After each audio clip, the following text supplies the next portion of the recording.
بس رمضان کی سب سے بڑی تیاری کیا ہے کہ اپنے دلوں کو صاف کر لو پہلے سے، کہ جس دل میں نفرت ہو، بغض ہو، کسی کے لیے غصہ ہو، کسی کے لیے کیا کیا جذبے ہوں، دل صاف کرنا۔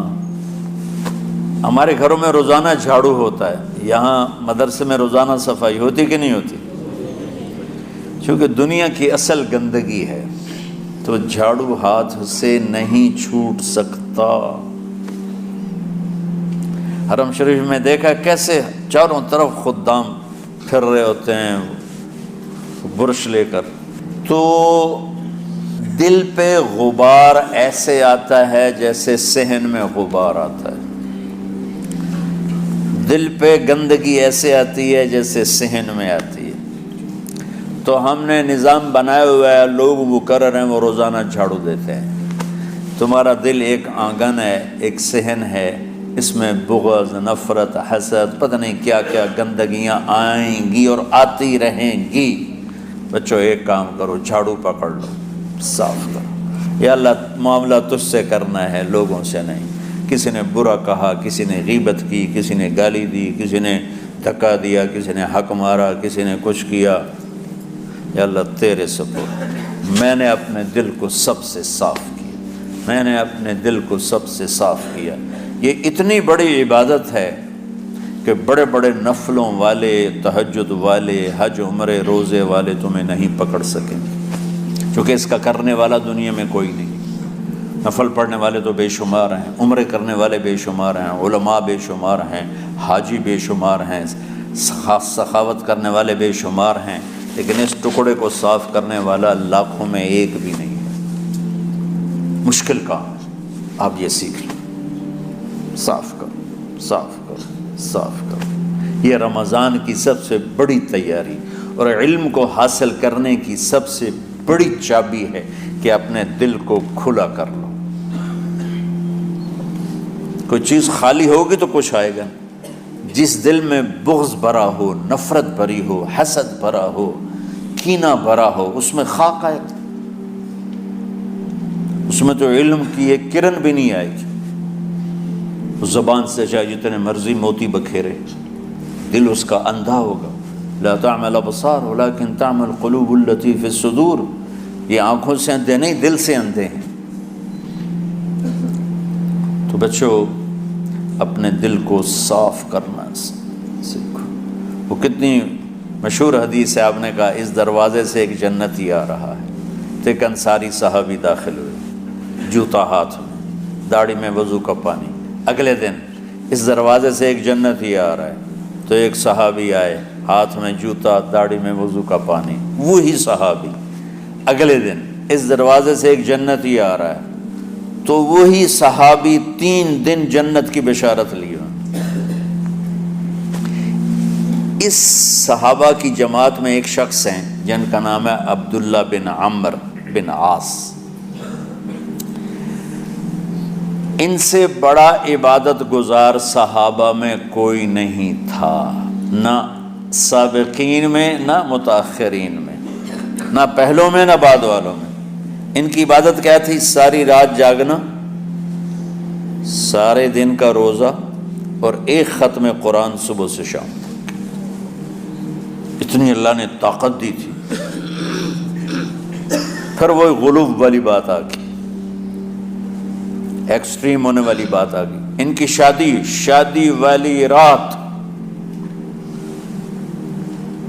حجلہ عروسی میں داخل ہو رہے ہیں، دلہن کے کمرے میں داخل ہو رہے ہیں، اور مصلی بچھا کے اللہ اکبر، اور دیر نفل تے نفل، دیر نفل تے نفل۔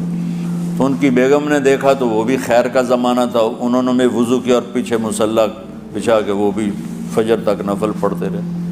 صبح ہوئی تو حضرت عمرو بن عاص رضی اللہ عنہ نے پوچھا، بیٹی رات کیسی گزری؟ کہا جی ماشاءاللہ آپ کے بیٹے تو بڑے عبادت گزار ہیں، ساری رات نفلوں میں ہی گزری۔ تو وہ ان کو شکایت کر دی۔ حضرت عمرو بن عاص کو اتنا غصہ چڑھا، وہ بیٹے کو تو کچھ نہیں کہا، کتنی حکمت کی بات ہے، سیدھے گئے اللہ کے نبی کے پاس، یا رسول اللہ یہ عبداللہ دیکھیں کیسا نادان ہے، اس کی شادی کی ساری رات نفل پڑھتا رہا۔ تو آپ کہتے ہیں ماشاءاللہ ماشاءاللہ کتنی بڑی بات ہے۔ نفلوں میں گزر گئی، رات بھی نفلوں میں گزر گئی۔ تو آپ نے حضرت عبداللہ بن عمر کو بلا کے ڈانٹا کہ تو نے مہینے میں 3 دن روزے رکھنے ہیں، بس اس سے زیادہ نہیں رکھنے، اور ہفتے میں 1 قرآن ختم کرنا ہے۔ کہا یا رسول اللہ میرے اندر طاقت زیادہ ہے۔ پھر اچھا 15 دن روزے رکھنے، کہ نہیں میرے اندر طاقت زیادہ ہے۔ آپ اس کو تھوڑا تھوڑا کر کے گھٹاتے رہے، اور وہ ہر دفعہ نہیں یا رسول اللہ میرے اندر طاقت زیادہ ہے۔ تو آخر میں آپ نے کہا اچھا چلو صوم داؤدی پہ آ جاؤ، 1 دن روزہ رکھو، 1 دن افطار کرو، اور 3 دن سے پہلے قرآن ختم نہیں کرنا۔ تو آپ نے اس کو پیچھے کیا۔ یہ بیٹھے تھے اس محفل میں، ان کے دل میں آیا کیا یہ بزرگ مجھ سے زیادہ عبادت کرتا؟ رات میں ساری جاگتا ہوں، دن روزہ رکھتا ہوں، 1 ختم کرتا ہوں، تو جنت کی بشارت تو مجھے ملنی چاہیے تھی، ان کو کیسے مل رہی؟ یہ کسی کتاب میں نہیں لکھا کہ یہ ان کا جذبہ تھا، لیکن جو کہ میں ان کی سیرت کو جانتا ہوں تو مجھے خیال آتا ہے کہ ان کی نفسیات میں یہ بات آئی ہوگی، چونکہ صرف انہی کو خیال آیا کہ میں جا کے دیکھتا ہوں کہ یہ بزرگ کیا کرتے ہیں۔ تو ان کے پاس پہنچ گئے، چاچا، ذرا وہ ادھیڑ عمر تھے، چاچا وہ میرے ابا تھوڑے ناراض ہیں، تو کچھ دن آپ کے پاس گزار لوں؟ کہ بیٹا بسم اللہ آ جاؤ۔ اب رات ہوتے ہی عشاء کی نماز پڑھ کے انہوں نے جلدی سے چادر اوپر لی اور یوں سراغ کر کے ان چاچے کو دیکھنے لگے ایسے کر کہ اب یہ کیا ساری رات سجدہ کرے گا، اور ساری رات روتے روتے روتے روتے مصلی گیلا ہو جائے گا، یا ساری رات رکوع کرے گا، ساری رات قیام کرے گا، ساری رات قرآن پڑھے گا، اس تصور سے یوں دیکھ رہے۔ اور وہ بزرگ صحابی تشریف لائے، سرانے پہ سر رکھا، اللہم بسمک اموت و احیا، ہو گئے۔ اب یہ دیکھ رہے ہیں ابھی اٹھیں گے، ابھی اٹھیں گے، ابھی اٹھیں گے، اٹھے فجر کی اذان پہ اٹھے۔ اب یہ تو حیران پریشان ہو گئے کہ یہ کیا ہو؟ اس زمانے میں تو منافق تہجد نہیں چھوڑتے تھے ڈر کے مارے کہ پتہ نہ چل جائے ہمارے کفر کا، تو یہ چاچا جنت بھی لے گیا تو ستا بھی پیا کہ چلو کل دیکھوں گا۔ اگلی رات پھر چادر سر پہ کر کے اور یوں سوراخ کر کے لیٹے ہوئے اور دیکھ رہے۔ چاچا پھر تشریف لائے اور سرانے پہ سر رکھا، اللہم بسمک اموت و احیا، ہو گئے۔ فجر کی اذان پہ اٹھے، یہ اور پریشان ہو گئے کہ میرا نبی کا فرمان تو سچا ہے، اس میں تو شک بھی کفر ہے، لیکن عمل کیا ہے جس پر اس کو جنت کی بشارت ملی؟ 2 رکعت نفل بھی نہیں۔ اور آج کے دور میں تم میں سے ماشاءاللہ اکثر بچے تہجد پڑھتے ہیں کہ 1 رات اور دیکھوں گا، تیسری رات اللہم بسمک اموت و احیا، ہو گئی ساری رات۔ تو تیسری رات پھٹ پڑے عبداللہ بن عمر، کہنے لگے چاچا میری ابا سے کوئی لڑائی نہیں تھی، 3 دن میں تیرے بارے میں سنتا رہا، جنتی جنتی جنتی۔ میں دیکھنے آیا تھا کہ آپ کیا کرتے ہیں، آپ تو کچھ بھی نہیں کرتے ہو، ساری رات سوتے رہتے ہو، آپ کیا کرتے ہو؟ میں نے کہا بیٹا یہی ہے جو تم نے دیکھا ہے۔ اب ان کو سمجھ میں نہیں آ رہا کہ یہ جوڑ کیسے بٹھاؤں، ادھر جنت کی بشارت، ادھر ساری رات خراٹے، اب یہ اس میں جوڑ کیسے بٹھاؤں؟ نبی کی بات تو غلط ہو نہیں سکتی۔ تو اب وہ نا ایسے نا بڑے بے دل سے ہو کر واپس مڑے، پتہ نہیں کی چکر ہوئے گی کوئی گل۔ جب وہ دروازے تک پہنچے تو کہنے لگے بیٹا ادھر آنا، واپس آ گئے۔ کہا میں تمہیں اصل راز کی بات بتاتا ہوں۔ کہا کیا ہے کیا ہے؟ تو یہاں ہاتھ رکھا، کہا یہ جو دل ہے نا اس میں کسی انسان کی نفرت نہیں ہے۔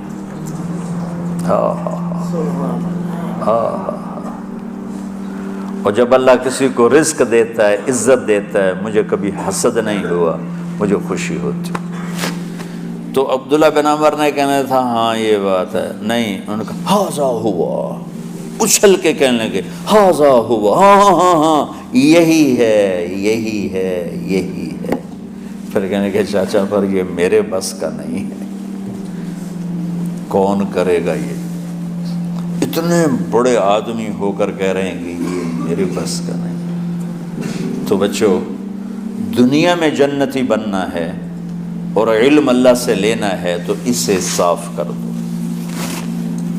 سب کی نفرت سے۔ سب، اس نے مجھے یہ کیوں کہا، اس نے مجھے یوں کیوں دیکھا، اس نے میرے بارے میں یوں کیوں کہا، اس نے میرے بارے میں یہ کیوں لکھا۔ جس کی تعریف ہوتی میری کتنی برائی ہوتی، صرف تعریف تو نہیں ہوتی، بھرا پڑا سوشل میڈیا مجھے گالیاں دیں۔ اللہ کے فضل سے میرے دل میں ایک ذرے کے برابر کبھی کوئی منفی جذبہ نہیں آیا، آئے تو میں دھو کے صاف کر دیتا ہوں، یا اللہ میں نے اپنے دل کو صاف کیا، میرا معاملہ تیرے ساتھ ہے، کسی کے ساتھ نہیں۔ یہ یاد، رمضان کی سب سے بڑی تیاری، علم کے حاصل کرنے کا سب سے بڑا ہتھیار آپ کو یہ نہیں ہے کہ تمہیں کتابیں یاد ہو جائیں، تمہیں اشعار یاد ہو جائیں۔ تو ساری امت سے کہتا ہوں رمضان کا استقبال کرو، دلوں کو صاف کر کے، نفرتوں کو مٹا کے، مذہبی نفرت، دنیاوی نفرت، رشتوں کی نفرت، بول چال کی نفرت، سیاست کی نفرت، لین دین کی نفرت، ان سب سے اپنے دل کو صاف کرو تاکہ رمضان میں اللہ نے علم اتارا، اللہ تعالیٰ آپ کو علم عطا فرمائے، اور باقی لوگ جو عام دنیا میں زندگی گزار رہے ہیں ان کے دلوں میں اللہ رمضان کا نور اتارے اور اپنے اور ہدایت کا نور اتارے۔ یہ سب سے بڑی تیاری ہے اس کی۔ اور کسی سے گلہ ہے، غصہ ہے، ناراضگی ہے، کسی سے بولتے نہیں ہو، ابھی سے شعبان آ چکا ہے، آپ شعبان سے رمضان کی تیاری شروع فرما دیتے تھے، تو اس کی تیاری کیا ہے؟ وہ دلوں کو صاف کرو، معاف کرو، معافی مانگو، تمہارا قصور نہیں پھر بھی معافی مانگ لو، دلوں کو صاف کرو، اور اپنے اور اللہ سے سخاوت مانگو کہ اللہ کو سخی بھی پسند ہے اور صاف دل والا بھی پسند ہے۔